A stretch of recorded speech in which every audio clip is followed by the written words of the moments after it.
E aí, gente, como é que vocês estão? Vamos de podcast? Hoje podcast bem curto, né? Tem repercussão de Copa do Mundo, quem que vai ser o novo técnico da seleção. Aliás, eu queria começar o podcast de hoje falando, né, do episódio lamentável, né? Que após o término das penalidades começaram alguns ataques racistas, né, contra os jogadores da França que perderam a penalidade. A gente sabe, e eu falei isso ontem, né? Na hora que o cara perde o primeiro pênalti, eu já logo pensei, cara, se a França perde essa Copa, vai começar, né, os ataques covardes, né? Ataque covarde. Perfis fakes, né? A galera que se esconde atrás de um perfil falso na internet começar a atacar ataques de cunho racista contra o jogador. Aí vai o segundo, perde também, né? E aí a França eliminada era muito, cara, assim, era muito claro o que ia acontecer, porque a gente viu o que aconteceu na Inglaterra, né? Derrota lá na Eurocopa, jogadores importantes perdendo a penalidade. E a gente sabia que isso ia acontecer. Mas no lado positivo, a delegação francesa foi muito bem recebida em Paris, né? O torcedor exaltou, gritou o nome, mó galera foi pra rua.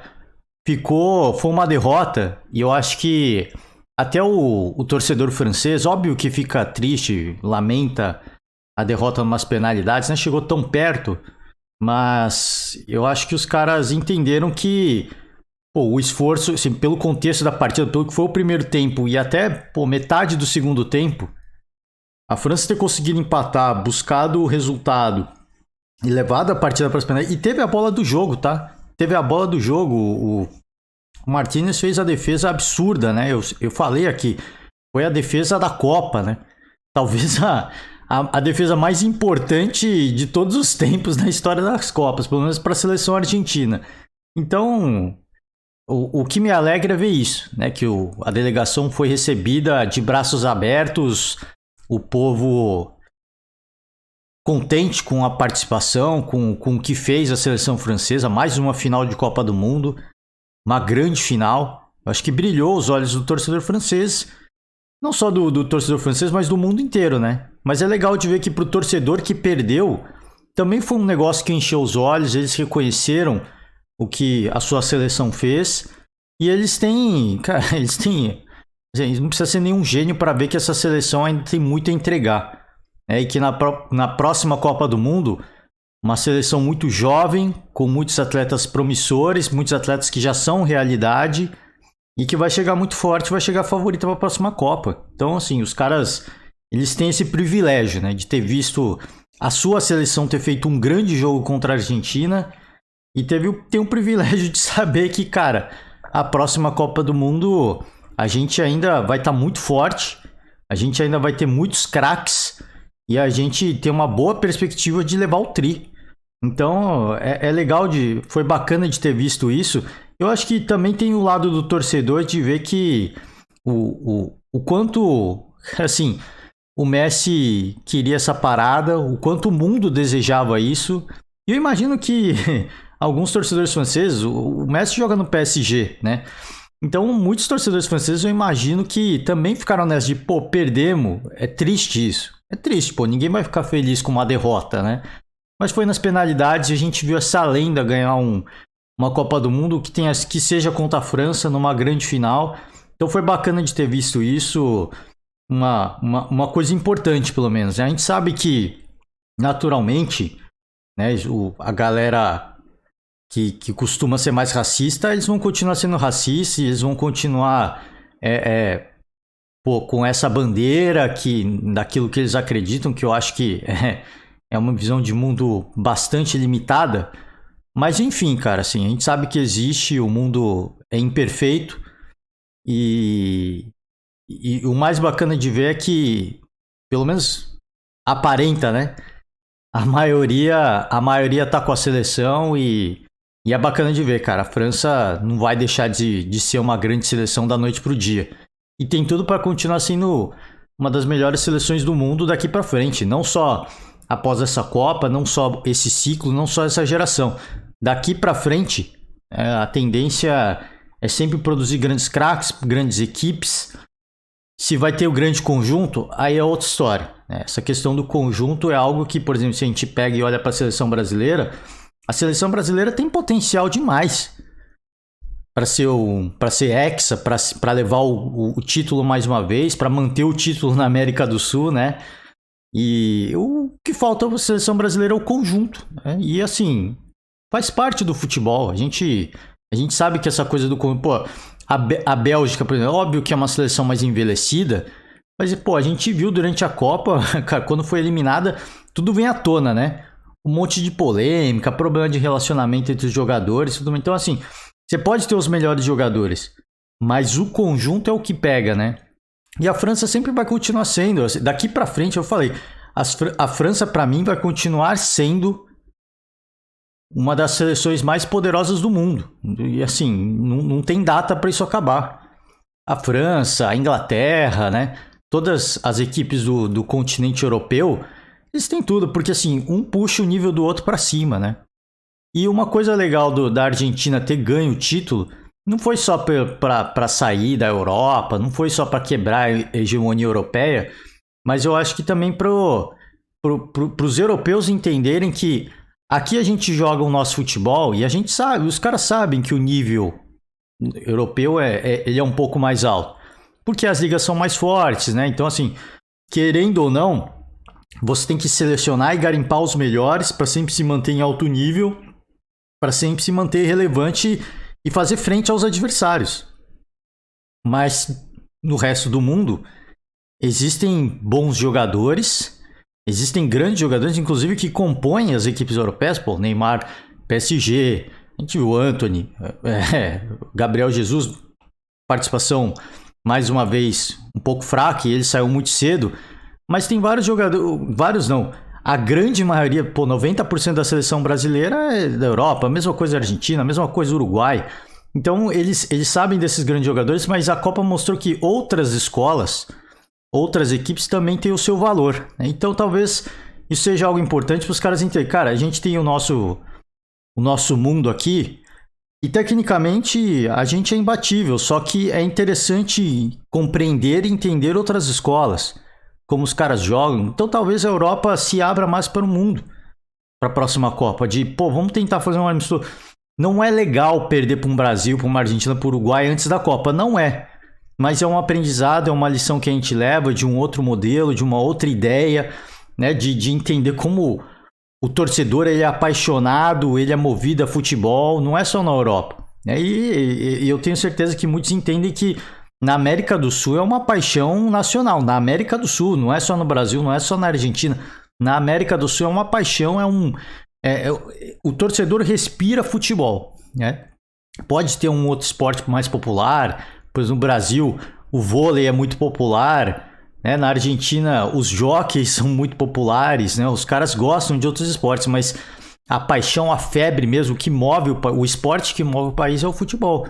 Então eu acho que por esse aspecto, ponto de vista, também eu acho que vai agregar valor e esse título da Argentina vai trazer isso para os europeus de, cara, por que não, né? Assim, o calendário tá apertado, mas se tiver um espaço, vamos tentar. Fora a grana, né? É o que eu falei ontem, fora a grana que esse amistoso traz para a confederação. Então acho que foi legal de ver, foi bacana. Fico feliz do título da Argentina ter quebrado essa hegemonia, do título ter saído da Europa. Eu falei sobre isso aqui.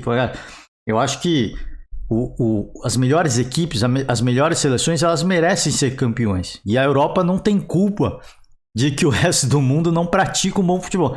O resto do mundo é muito forte. A América do Sul pratica um bom futebol. Brasil e Argentina principalmente. Mas eles não têm culpa do resto do mundo não praticar um bom futebol, da Europa ser o continente onde os países a serem batidos, né? Os países europeus. Mas existem outras escolas que, é muito fácil para um Japão, muito fácil entre aspas, né? Muito fácil. Não é muito fácil vencer uma Alemanha, não é muito fácil vencer uma Espanha, mas é muito fácil você ter material para você estudar. Como é que você vai estudar uma seleção da Arábia Saudita?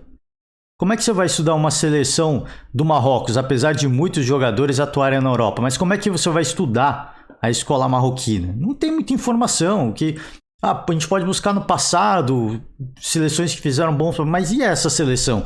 E este momento? Como é que joga a seleção japonesa, né?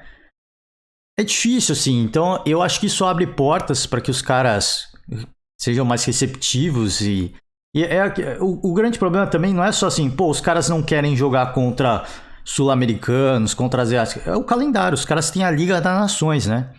É outro campeonato, é um torneio que poucos dão o valor devido, né? Porque o calendário é apertado e também é uma premiação em termos de título, né? De glórias. É uma parada que não vai trazer muitas glórias. É importante você conhecer outros países do continente. É importante você manter o grupo unido para ganhar ritmo de jogo, para conseguir treinar junto, para estarem perto, né? Para ter o convívio. Isso para eles é bom.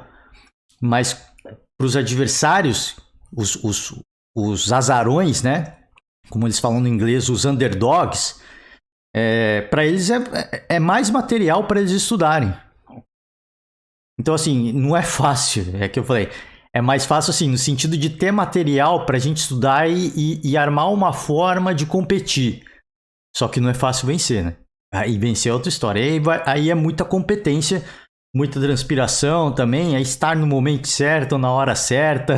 Então, tem todas essas coisas. Mas eu acho que vai abrir os olhos dos europeus de, cara, se for possível, se tiver calendário, é interessante. É uma possibilidade, é algo que deveríamos tentar mais, fazer mais. Vai ser difícil? Eu acho que pouquíssimos jogos vão acontecer de seleções europeias contra outras seleções do mundo. Eu acho que pouquíssimos jogos vão acontecer. Mas eu acho que se tiver a oportunidade e tiver um calendário e de repente, pô, vamos jogar contra a Inglaterra na Inglaterra. Opa, facilita para os ingleses. Né? Pô, é possível, vamos tentar fazer. Fora a grana, né? Quanto de grana? Qual a perspectiva de receita? É tanto. Mais patrocinadores. Pô, vamos tentar, cara. Vamos tentar fazer acontecer porque é uma grana bastante saudável, né? É algo muito legal. Então, assim, eu acho que a Copa saiu um pouco da Europa, é legal. Eu particularmente falei, eu fiquei feliz de ter saído da Europa, por mais que tenha ido para a Argentina, eu fico feliz, cara. Hoje, por exemplo, eu vesti uma camiseta não da seleção brasileira, mas do Brasil, né? E, cara, não é porque, orgulho nacional, pô, mas foi a Argentina, não foi o Brasil, não é isso, cara. Assim, é mais porque, cara, é um sul-americano. É um sul-americano. E o Brasil, ele valoriza, né? O Brasil tá lá, valoriza o confronto, valoriza o clássico. E eu acho que motiva também o torcedor brasileiro de, cara, que festa bonita que o argentino fez. Motiva o jogador brasileiro de, olha, a Argentina ganhou, por que não nós, né? Eu acho que tudo isso movimenta, não só o Brasil, mas o Uruguai também. O Chile, que fez uma baita seleção há alguns anos atrás, que ganhou 2 Copas Américas. Então, assim, eu acho que no continente, de uma forma geral, e não só na América do Sul, mas especialmente na América do Sul, que é o outro único continente que também detém títulos de Copa do Mundo, especialmente aqui, movimenta. Assim, torcedores de, cara, vão apoiar o time mais... Né, vamos fazer o nosso esforço. A gente sabe que é caro, é difícil, é complicado. A logística na próxima Copa do Mundo vai favorecer os sul-americanos, favorecer entre aspas, né? Favorecer entre aspas, porque para ir para os Estados Unidos você precisa ter o visto americano. Não é uma coisa fácil e não é uma coisa barata. Para ir para o Canadá, a mesma coisa. O processo de visto é tão rigoroso quanto. Agora, para ir para o México, é uma possibilidade, né? É algo que é possível. Dá pra gente tentar ir lá, apoia a seleção, fala espanhol. Pro brasileiro, o brasileiro gosta de achar que fala espanhol. O brasileiro fala o portunhol, né? E eu sou da mesma classe. Eu falo o portunhol. Tanto que quando tem que conversar com alguém que fala espanhol, eu prefiro tentar falar em inglês. Se você fala inglês, então vamos tentar falar inglês, porque se eu falar em espanhol, eu vou falar o portunhol, né? E você não vai entender nada. Vai entender uma palavra ou outra, né? Então, assim, o brasileiro acha que fala espanhol fluente, né? Fala o portunhol, fala o português com um sotaque puxando pro espanhol. Chega a ser uma cena ridícula, mas enfim. Brasil é o Brasil, né? Brasil é o Brasil. Brasileiro é brasileiro. E temos orgulho disso. Então, cara, foi bacana isso, foi legal. O Messi, a minha torcida em relação a Lionel Messi é que ele jogue por mais alguns anos. Eu não sei se ele vai jogar, eu não sei se ele vai ter saco, né, e motivação para jogar uma próxima Copa. Mas eu acho que ele vai ter motivação para jogar agora. Sim, pelo menos essa próxima temporada de jogar como campeão mundial. E também para patrocinadores vai ser muito bacana. O que o dono do PSG deve estar contente com isso, ele deve estar dando pulo de alegria. Porque de um lado ele teve um Mbappé que fez um hat-trick numa final de Copa, 3 gols numa final de Copa, e ele também tem no mesmo elenco o cara que fez 2 gols numa final de Copa e é o atual campeão mundial. Capitão da seleção argentina, levantou a taça. Então o cara deve estar pulando de alegria. E vai ser legal de ver o Messi curtindo esse momento, né? Ele vai jogar soltinho o campeonato francês, a Champions League. É capaz até do Messi liderar o Paris Saint-Germain a tão sonhada conquista da Champions League. Porque o que ele vai jogar tranquilo e solto, o que ele vai fazer vai ser absurdo. Porque assim, quando você tá numa pressão de, eu preciso ganhar a Champions League pro Paris Saint-Germain e eu preciso ser campeão da Copa. A glória eterna, o auge do futebol eu atingi. Vai ser legal se eu conquistar uma Champions League? Vai, mas eu já atingi o que eu precisava na carreira. O auge, assim, o topo, o título máximo, o título supremo, eu atingi esse status. Hoje eu sou o campeão mundial. Hoje eu tenho uma Copa do Mundo. E eu conversando com alguns colegas argentinos, para os caras, o Messi é o maior da Argentina. É o maior do mundo, né? É o maior do mundo, da história do futebol. Mas ele superou o Maradona. Perguntei, para você, o Messi passou o Maradona? Ele falou, ele nem hesitou, ele nem pensou. Sim, o Messi é maior que o Maradona hoje. Antes eu acho que eles até, eu não perguntei antes, né? Mas antes eu acho que para eles já era maior, assim. Em termos do que o Messi fez na carreira e tudo mais. Mas o Maradona, ele tem aquela irreverência, né? De ser um cara, um personagem, de ser um cara que fala o que pensa, de ser um cara das polêmicas. Então o torcedor argentino gosta desse folclore do Maradona, mas pelo que o Messi fez na carreira e pelo título mundial agora, eu falei, ele nem hesitou. O Messi é maior que o Maradona? Sim, o Messi é maior que o Maradona. Mas você não vai nem pensar. Não, tem o que pensar. Ele é maior que o Maradona. Eu não perguntei se ele é o maior do mundo, mas imagino que para o argentino o Messi é o maior de todos os tempos. Eu não cheguei nesse nível, porque aí eu não quis entrar num debate, né? Eu só perguntei de curiosidade apenas. Não quis entrar num debate, até porque eu não vi o Pelé jogando, né? Não vi o Pelé jogando. Então, na falta de argumento, o argumento máximo é esse. Mas você viu o cara jogando? Não, então como é que você pode dizer que ele é maior que o Messi? Entendeu? Aí você fica sem argumento. De fato, né? Vou falar, pega para ver no YouTube. O Pelé é tricampeão. Os caras não interessam, né? Não interessa. Você pode dar o melhor argumento, para eles não interessa. Então, e eles não viram o Pelé jogando também. Então tem essas coisas, né? Depois de mais de 30 anos, a Argentina leva o título. Inclusive esse colega, ele nem viu a Argentina ser bicampeã, né? Faz tanto tempo que eu tenho uma certa idade, mas eu tenho menos do que o último título da Argentina. Fora que assim, para você ver uma seleção campeã, você precisa ter pelo menos, né, uns 10 anos, que aí você vai lembrar vagamente, né? Então assim... Para você lembrar do último título da Argentina, você tem que ter cerca de 50 anos, pelo menos. Então faz muito tempo. Muita gente não viu. Muita gente, inclusive do Brasil, não viu o Brasil ser pentacampeão. Faz 20 anos, né? E é o que eu falei. Para você lembrar do pentacampeonato, você precisa ter mais. E aí, não vou entregar a minha idade, mas você faz suas contas. Você precisa ter pelo menos uns 10 anos, que é a idade que você vai lembrar vagamente dos acontecimentos, e às vezes com 10 anos você nem é tão fanático por futebol. Eu, por exemplo, com 10 anos, eu assistia futebol, mas eu não era fanático por futebol. Eu gostava da Copa do Mundo, tal, mas assim, para você lembrar do que aconteceu, pelo menos uns 10 anos, né? E aí, mais 20 anos agora. Então, tipo, você precisa ter mais de 30 anos para lembrar do pentacampeonato. Ou seja, eu tenho mais de 30 anos, não vou entregar a minha idade, Mas eu tenho mais de 30 anos, mas tenho menos de 40. Vou deixar claro aqui. Daqui a pouco a gente chega lá, mas enfim. É bacana, assim, para as novas gerações verem. Eu acho que a gente, de novo, assim, eu acho que isso ele alavanca o próprio futebol sul-americano.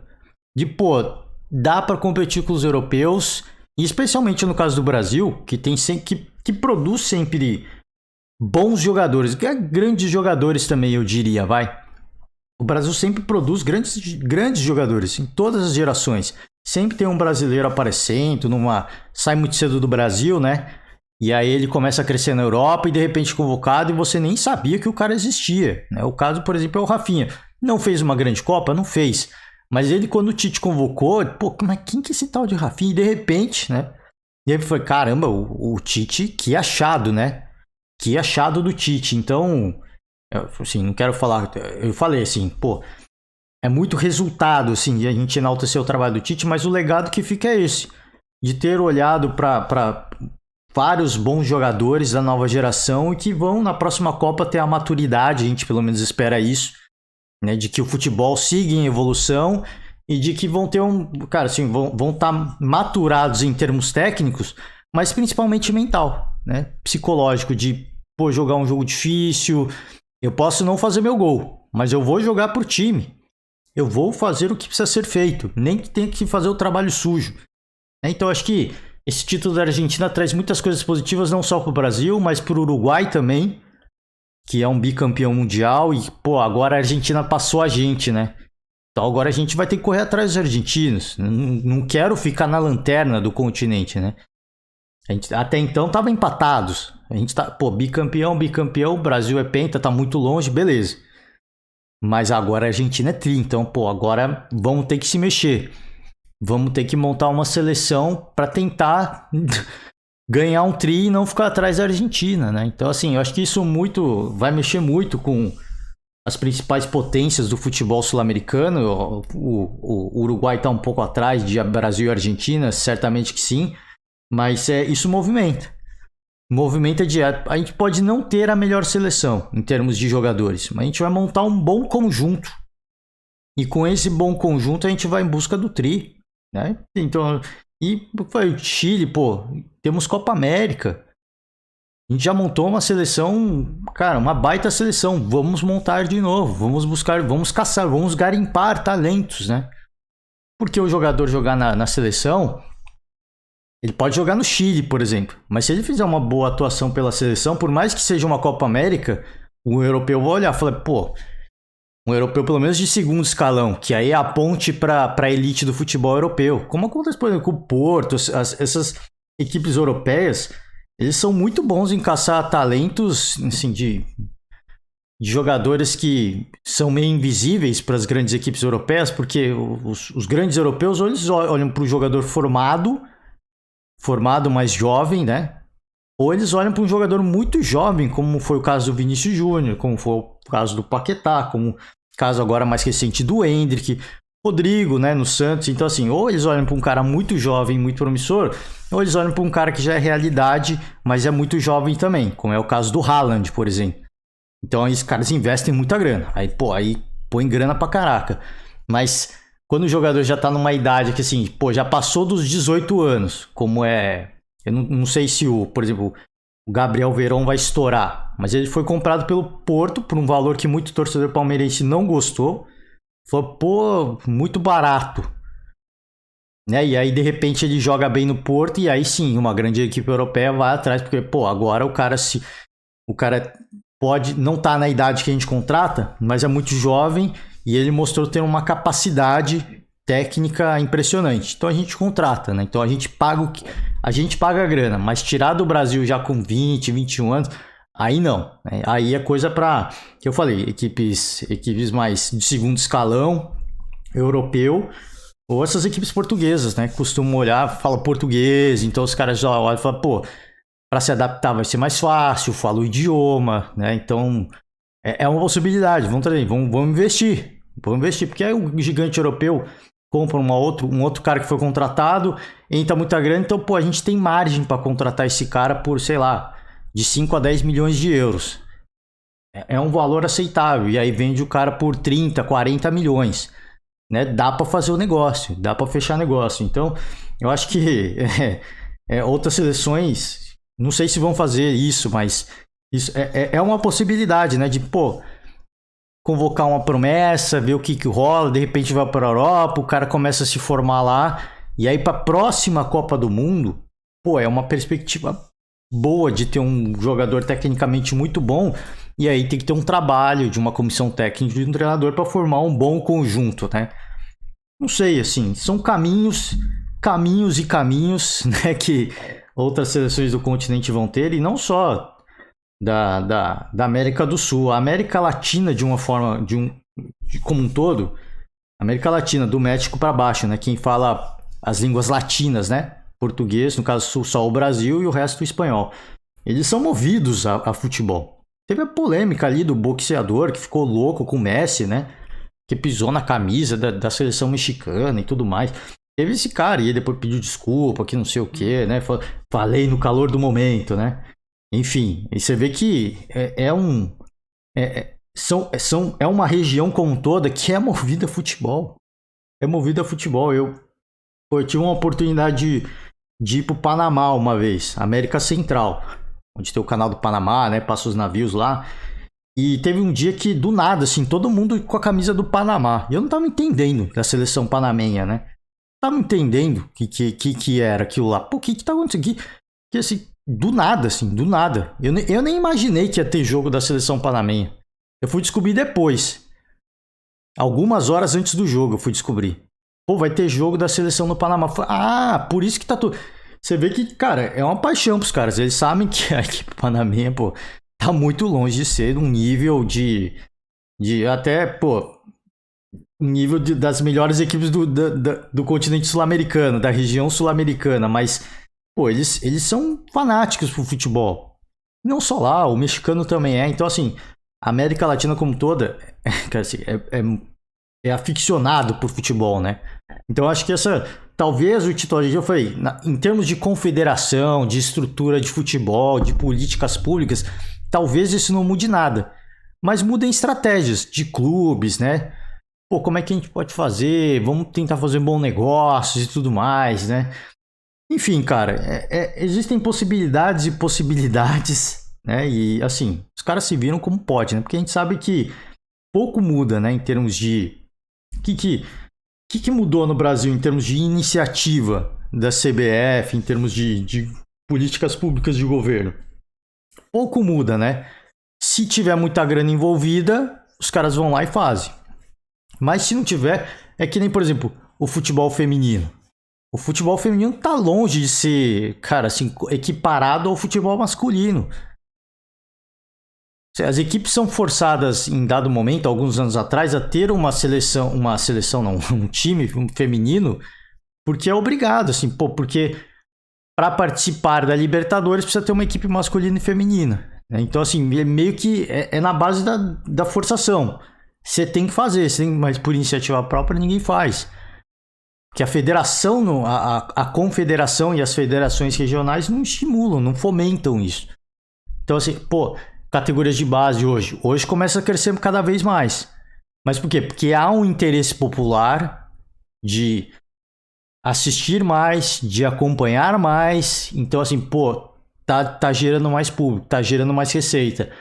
Vamos investir mais, vamos criar mais categorias, vamos fazer mais torneios para categorias de base. A gente sabe que é o dinheiro que movimenta, mas, cara, também tem que ter uma iniciativa por parte da confederação e do governo. Pô, a gente sabe que não vai gerar tanta grana, mas vamos fazer para fomentar, porque daqui a alguns anos isso vai ter retorno em termos de seleção. Óbvio, a gente sabe que isso é o mundo perfeito, né? Isso é o sonho. Isso é o sonho, é o que eu falei. Eu citei aqui, por exemplo, o caso do Japão. É o que, por exemplo, um país como o Japão, ele pensa. Cara, assim, a gente vai fomentar o futebol, a gente sabe que o futebol é ruim ainda. O futebol, ele não é legal. Mas daqui a alguns anos, se a gente continuar investindo dinheiro, esse intercâmbio de jogadores para ir para a Europa, formar bons jogadores para ir para a Europa, a gente sabe que daqui a alguns anos vai ter um retorno. Pode ser que leve 10, 20, 30 anos. É preciso uma ou duas gerações. nesse meio do caminho, para que a gente tenha uma seleção de ponta para competir com equipes europeias. Mas eles entendem isso, é um pensamento a longo prazo. Imagina se, por exemplo, a China e a Índia fizessem isso. 2 países com mais de 1 bilhão de habitantes. Pô, os caras não sabem jogar bola. Não sabem, mas se você começar hoje um projeto de vamos fazer uma peneira gigantesca em nível nacional, para a gente garimpar os caras que são razoáveis, né?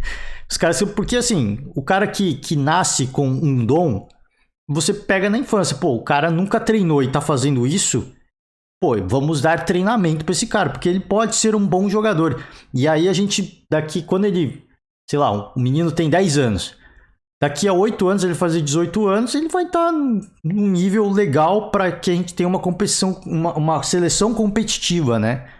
Mas esse é o problema, você pensar em longo prazo, de pô, vou ter que esperar, né? Vou ter que esperar 8 anos para o cara chegar nos 18 anos e ver se vai dar certo ou não, mas são países que tem tanta gente e tem tanta grana, assim como tem o Brasil, né? A China nem se fala. A China é um país muito rico. Muito rico. A gente precisa falar que a China é um país rico. A China é um país muito rico. Mas, pô, é um país que é movido a retorno, né? Vai ter retorno? Não, no curto prazo não. Então, opa, a gente precisa ter o retorno agora. E tudo bem, sim. E tudo bem. A gente sabe que o mundo é capitalista.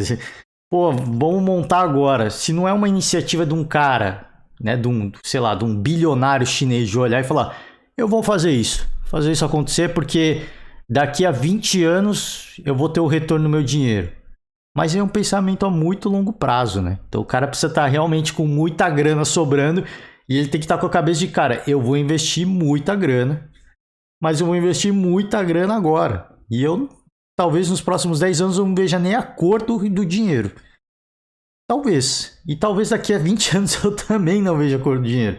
E tem que ter um cara que seja muito apaixonado. Por isso que eu falo, às vezes depende de iniciativas privadas, né? Enfim, cara, a gente sabe que poucas coisas mudam. E não estou dizendo que a China não teria capacidade. A China teria capacidade. A Índia, tudo bem, assim, eu acho que é um país muito rico, mas não como a China, né? Não como a China. A China, se começasse hoje, o futebol chinês ela virou uma grande febre durante um momento, né? Que eles contratavam grandes jogadores. Eu imagino que isso fomentou muito o futebol lá, mas assim, virou uma parada de, pô, vamos trazer os grandes nomes, porque isso vai trazer patrocínio, caramba, isso vai gerar muita receita no curto prazo. Eu acho que foi mais com esse pensamento, né? Do que de fato de, pô, vamos formar vamos criar uma liga forte para a gente formar chineses, né? Para jogar pela nossa seleção, para que na próxima Copa a gente consiga competir pelo menos, né? Estar na Copa mais uma vez e conseguir competir num nível ok, como fez, por exemplo, sei lá, pega a Costa Rica, por exemplo, que tomou uma sapecada da Espanha no primeiro jogo e de repente chega no último jogo, vira para cima da Alemanha e naquele momento estava nas oitavas de final. Pô, será que não dá para pegar uma galera, a gente pensar num ciclo de pelo menos 2 Copas do Mundo, a gente ter uma seleção ok pra gente fazer um papel legal?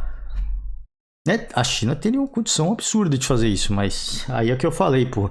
Aí é muita grana e, cara, assim, quem sou eu pra falar, pô, os caras deviam fazer? Não, assim, a gente sabe que é muita grana. Por que o esporte nos Estados Unidos ele é tão forte? Por que sempre tá formando grandes atletas em várias modalidades? Porque é muito comercial, cara. É muito comerciável, né? É muita grana. Então, assim, cara do atletismo, cara da natação, né? E de vários outros esportes. Pô, por que os Estados Unidos sempre lidera o ranking de medalhas? Porque, cara, a parada lá é diferente. É tudo muita grana. Tudo movimenta muito dinheiro. Por isso que acontece. Sabe que em outros países, para acontecer, dava para acontecer, mas, pô, aí precisa de um trabalho de longo prazo para que aconteça, né? E não vai ser no nível dos Estados Unidos. Mas, enfim, gente, é isso. Vou fechar por hoje. Falei que ia ser um podcast curto e já tô falando aqui por meia hora, né? A gente vai seguir acompanhando a festa dos argentinos, vai ter que ouvir, né? A música do Vampeta acabou e ele falou sobre isso. Ele fiquei feliz pelo Messi e tudo mais. E ele mesmo fala, né? As melhores músicas de sucesso não dura para sempre, né? Não dura para sempre. E ele falou, fiquei feliz pelo Messi e tudo mais. Bacana isso, né? É um grande atleta, ele sabe que o outro grande atleta merece e fica feliz pelo Messi, né? Então, cara, grande feito da Argentina, grande feito do Messi. A gente vai começar cada vez mais agora a olhar para o nosso futebol, de olhar para os clubes, né? Como é que estão reforços, como é que eles estão se reforçando para a próxima temporada. Já ouvi, peguei uma notícia pingada aqui, a colar, a gente vai levantar as informações e a gente vai começar a gravar novamente, né? Pensando em futebol brasileiro. E agora que acabou a Copa, vamos voltar, né, com o balanço das equipes, né? Como é que foi o balanço das equipes ao final da temporada, né? Antes da Copa, falei de Palmeiras e falei de Flamengo. Vamos seguir falando, né? Perspectiva de São Paulo, Internacional, será que o Mano Menezes vai para a seleção? Não vai? O Caio Ribeiro tinha falado que ia, né? As equipes que subiram, né? O Grêmio, o Vasco da Gama, agora 777, né? Como é que vai ser? Vamos tentar correr atrás das informações e a gente vai gravando e falando um pouco mais, tá certo, gente? Fechando por hoje, valeu demais. Ótima semana para vocês, um forte abraço e até a próxima. Não sei se amanhã vai ter, mas se tiver, a gente aparece aí. Valeu, gente. Tchau.